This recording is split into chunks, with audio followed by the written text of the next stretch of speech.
Hi there, I'm Andrea Koppel, and it's time for coffee, the podcast where you get to hear firsthand what the jobs and careers that interest you the most are really like. Hey there, Java Junkies. Welcome to another K-Cup mini episode of Time for Coffee. By the way, K-Cups come in 3 sizes, single, double, and triple shots, or roughly 1 minute, 5 minutes, or 10 minutes in length. So if you don't have time to throw back an entire caffeinated career conversation, these K-Cup mini episodes of T4C can give you a quick caffeinated fix, whether you're on the go or you only have a few minutes to binge. So grab your mug and take a chug, because it's time for a caffeinated career triple shot K-Cup with my guest, Stefan Georgi. So let's flash back really quickly, Stefan, to when you were in college. As you mentioned, you went to the University of West Florida and you were a philosophy major and you graduated in 2010. Did you have any clue what you wanted to do when you graduated? Yeah, kind of, but it's not what I'm doing. I mean, I had my clue was I guess my junior year. Well, yeah, I decided philosophy majors, the one kind of high paying thing for a philosophy major, high paying job besides becoming a professor and getting tenure and stuff, which I thought about doing because I really did love philosophy, but was become a lawyer. So I studied for the LSAT, took the LSAT, applied to schools, got into a couple, accepted at the University of Miami, their law school. I was already in Northwest Florida, but loved Florida and tropical weather. I love warm weather. Accepted, graduated college and thought I was going to do that. But then the weeks after I graduated, I had this sort of deep, thank God I was a philosophy major, because I had this deep sort of introspective moment. Kind of thought about the reasons for doing it. And I was doing it for making lots of money and then for status, because then I'm a lawyer, I'm doing something with my life. That's really respectable, right? To be a lawyer. It's like, people are like, oh, wow, a lawyer, you're going to make money. But I didn't really want to be a lawyer. I didn't really want to go study the law. And I wasn't doing it because I was excited about the prospects of being a lawyer. I was doing it because it sounded good and impressive to people when I talked to them and I could make money. And going back to my Boulder days, and I kind of picked Boulder over it was that or San Diego State, and I was in San Diego. And if I got to San Diego State, I probably could have kept playing poker and things may have been different. But Boulder was the kind of better school, and I sort of picked it for that reason. But I just thought back to that, and I'm like, I don't want a repeat of that. I don't want to go to law school and after a semester or maybe a year, I drop out, and now I've got God knows how much student debt, and it didn't make sense. And so I decided not to. The other thing I kind of thought about was, wanting to be a hipster, novelist, writer type person. And, I thought maybe that was a path for me. Yeah, I didn't end up doing either of those things. So, yeah. And I think that's again, a quintessential experience that many young people have, where it's like, you look at other people and there's this yearning for status, yearning for financial stability, security, even wealth. And yet you see the only path, or, you see limitations in your options. And one of many things that I try to teach the students that I work with is that instead of thinking of your major as the tiny house that you're going to be forced to live in for the rest of your life, it's the foundation of a professional skyscraper that you're building over the course of your life, with each new job and each new career adding a new floor in that skyscraper. And when you disaggregate the skills and you take yourself out of the mindset of, in my case, I was a poli-sci major. You were a philosophy major, history major, math major. When you disaggregate it and then look at what are my hard skills and my soft skills, what am I good at? what's my superpower? What Dr. Howard Gardner, the professor of psychology at Harvard University, came up with. He said, forget about the IQ test. The IQ test is too narrow. There are actually 8 different types of intelligences. It's everything from, I'm a great communicator, I'm a great writer, I'm a great dancer or musician or artist, or you start like looking at what makes you special, because we all have our superpowers. And then you add that to your interests. And that's the path to go in. That is where you go. So there's a lot more to that, but I think that's just another example of where you fortunately didn't get stuck. You didn't like fall into the trap of fear and say, well, oh my God, I don't want to take a risk and not do what is the safer thing to do, go to law school. You leapt into the great unknown. 100%. I love all of that. I have a couple of thoughts. I mean, one is it's hard, like you said, to not fall into the kind of comparison trap. And it's even harder today with like Instagram and social media, and everybody is presenting their most idealized version of their life to everyone else all the time. It's like we're putting on like a front, like constantly, right? But the comparison trap just does not. Can it be motivating on some level? Sure, right? Being like, oh, wow, this person has nice stuff. I want nice stuff. Okay, like, sure.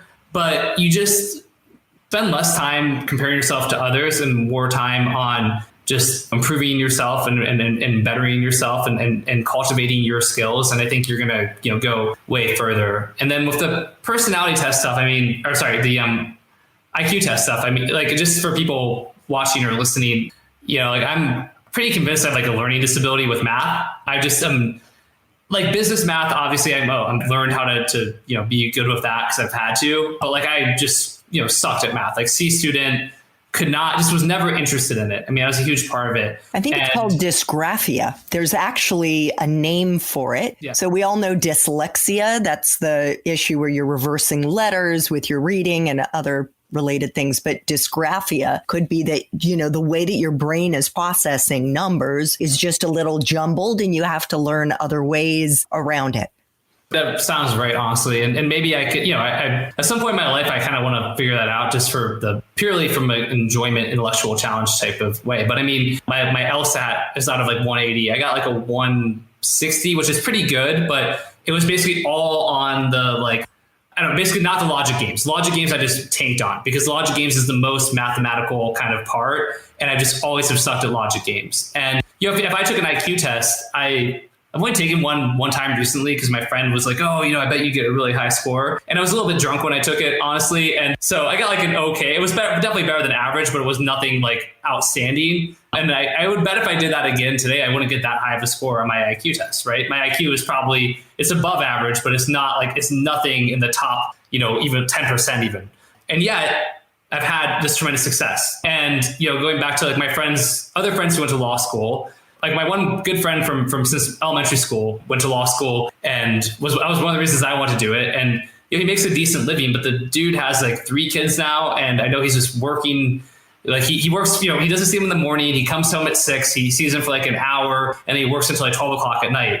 And he barely ever sees his kids. And he's tired all the time. And he's making money, but it's like, damn, that, is not a life I would have wanted. I'm so thankful that I didn't try to follow this for status, So yeah, I just want to share that stuff. And on the last note, whatever your major is, and you go get a job somewhere, and then what's going to happen is you're going to meet people in other departments and who are in other roles, and they're doing other things, and you're going to find some of that interesting. And then someone like a manager or somebody's going to be like, hey, can you help with this one thing? Or does anybody want to help? And you're going to be like, oh, okay, I'll help with that. And then you're going to find out you're actually pretty good at it, and you're going to do more of it. And then probably 2 or 3 years or a year or whatever from when you started in that job, you're going to be doing something entirely different anyways, most of the time, right? And that happens all the time. And there's other opportunities. And then you realize, oh, I actually really like this and I'm good at it. And then you're going to leave that job and go somewhere else. And you get hired for that skill that you learned on the job anyway, that had nothing to do with your major. Or, again, the skills from your major will have helped you along the path. But like that happens all of the time. So you just like, it's just not static. You don't leave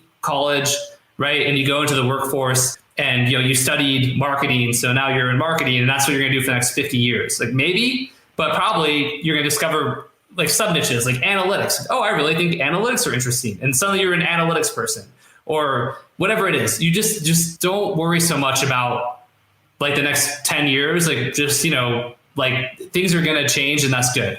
Oh my God. Can I just say, like, I'm getting choked up listening to you because you are playing back almost exactly what I tell my students.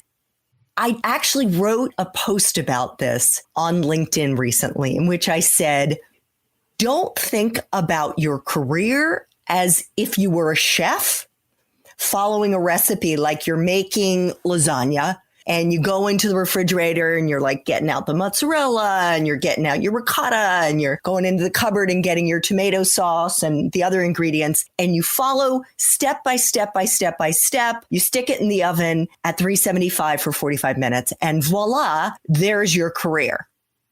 Instead, think of it like you're a mad scientist. You're in the laboratory. You're like throwing shit in a test tube and some of it blows up in your face and you got all the soot all over. And it's good because you're going to try something else because we're all unique. And it's a unique formula that we have to create ourselves by doing. And so instead of freaking out and thinking like, oh my God, I'm graduating and I don't know what I want to do with my capital C career for the rest of my life. No, like take a deep breath and just ask yourself, what do I want to do for the next year? What do I want to try? Because exactly what you said, Stefan, exactly. The magic of life happens. Maybe it's your supervisor who asks you to try something else. And initially you're like, that doesn't sound interesting at all to me.